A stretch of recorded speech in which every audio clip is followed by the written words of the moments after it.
The Jewish calendar and Sabbath observance.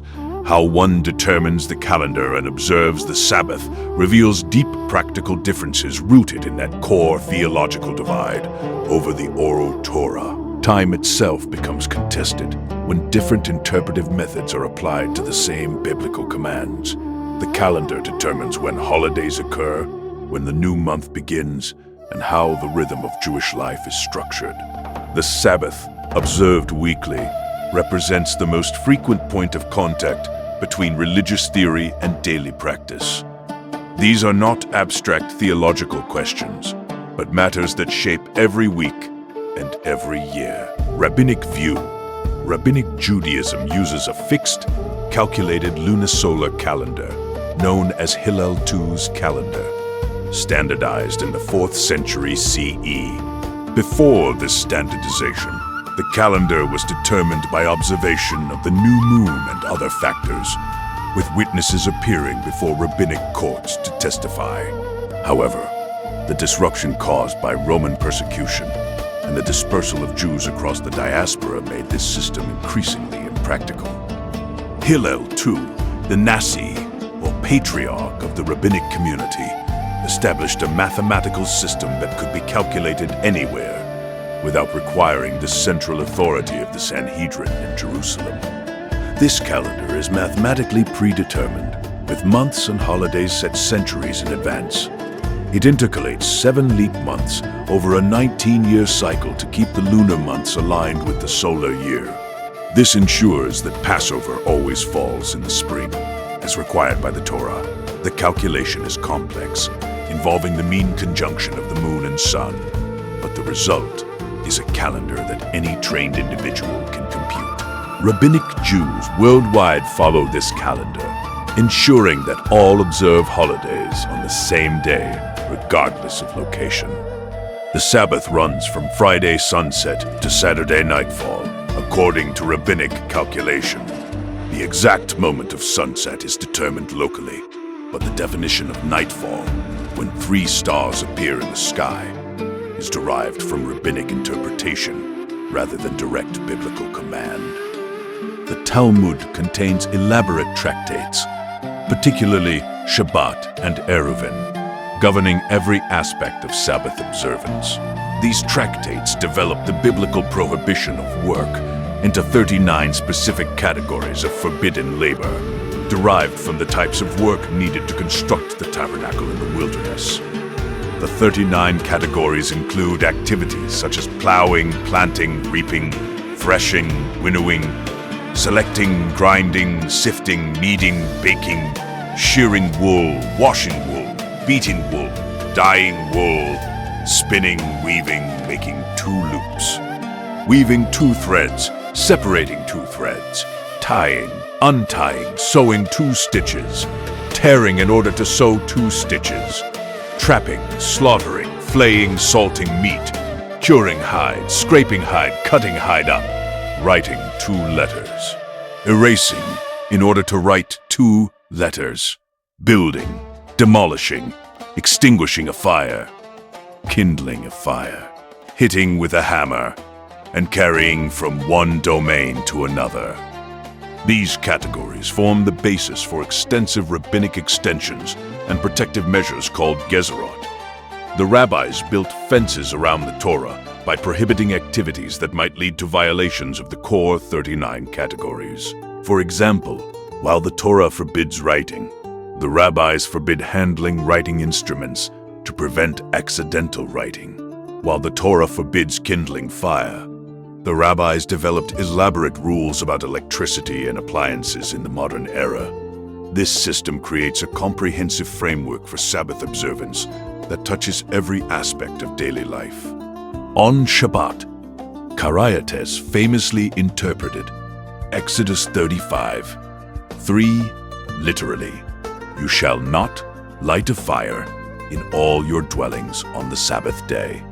The Hebrew word for light is understood to prohibit any kindling of fire, but Karaites historically extended this to mean no fire at all, including fires lit before the Sabbath.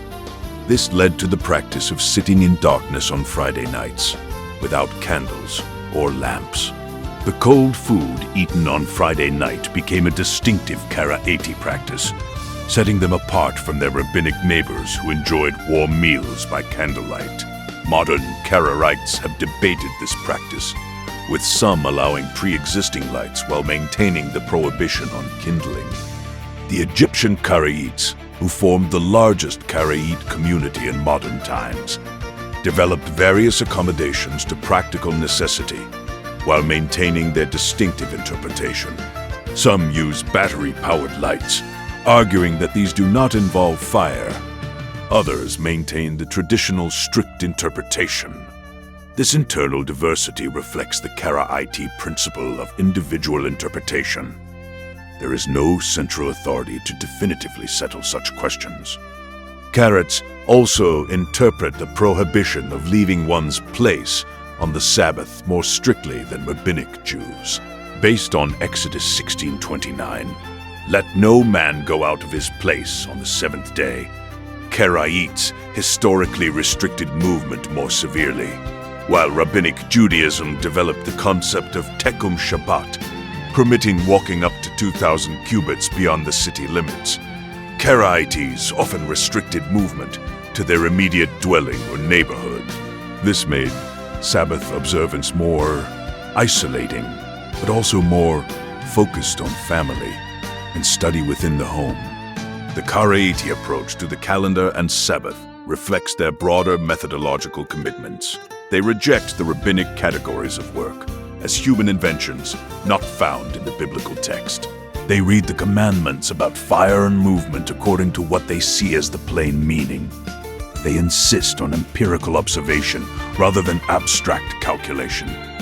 Each of these positions flows from their rejection of the oral Torah and their commitment to direct engagement with Scripture. Why it matters. These differences mean Karaite and rabbinic Jews often cannot share holidays together. When Passover falls on different dates for the two communities, family gatherings and communal celebrations must be held separately. This creates practical barriers to intermarriage and social integration that reinforce the theological divide. A Karaite cannot simply attend a rabbinic synagogue on Yom Kippur if the day falls on a different date according to their own calculation. The calendar difference perpetuates communal separation. The differences also highlight how interpretive methodology leads to radically different, lived religious experiences. The rabbinic Jew experiences the Sabbath as a day of light, community, and structured restriction within a framework that maximizes sanctity while permitting necessary activities. The Karaite Jew experiences the Sabbath as a day of darkness, family intimacy, and strict limitation of movement. Both are keeping the same commandment to remember the Sabbath day and keep it holy, but their memories and experiences differ profoundly. In the modern state of Israel, these differences have created legal and social complications. The state officially follows the rabbinic calendar for all public purposes. Karaite citizens must navigate a society structured around dates they may not recognize as correct. Employment, schooling, and military service all operate on the rabbinic calendar, potentially creating conflicts for Karaite observance. While Israeli law generally respects minority religious practices, the practical dominance of rabbinic Judaism can marginalize Karaite needs. The calendar difference also affects the dating of historical events. When scholars study medieval Jewish documents, they must often determine whether dates are given according to rabbinic or Karaite calculation. Disputes about when specific events occurred can hinge on this distinction. The Karaite calendar, being variable, requires additional information to correlate with fixed calendars. This creates challenges for historians and archivists working with Karaite materials. For contemporary Jews exploring their heritage, the calendar controversy raises important questions about tradition and innovation. The rabbinic fixed calendar represents a pragmatic adaptation to diaspora conditions, preserving unity at the cost of direct connection to natural phenomena.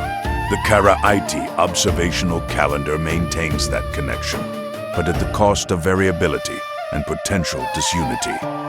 Which value should predominate? The question has no obvious answer, and both communities have made their choices consistently over centuries. The Sabbath practices similarly present alternatives between structure and spontaneity, community and family, light and darkness. Rabbinic Judaism has created an elaborate civilization of Sabbath observance with countless books, customs, and legal rulings. Karaite's Sabbath observance is simpler in structure, but potentially more demanding in its restrictions. The contrast illuminates different visions of what holy time should look like, whether it should be filled with communal prayer and study, or emptied of activity to create space for divine presence. Ultimately, the calendar and Sabbath differences demonstrate that Scripture requires interpretation, and interpretation creates community. The same biblical verses generate different calendars and different Sabbaths because different communities read them through different lenses. Neither approach is self-evidently correct. Each represents a coherent application of principles to texts. Understanding these differences enriches our appreciation of Jewish diversity and the creative possibilities inherent in biblical interpretation across centuries of tradition.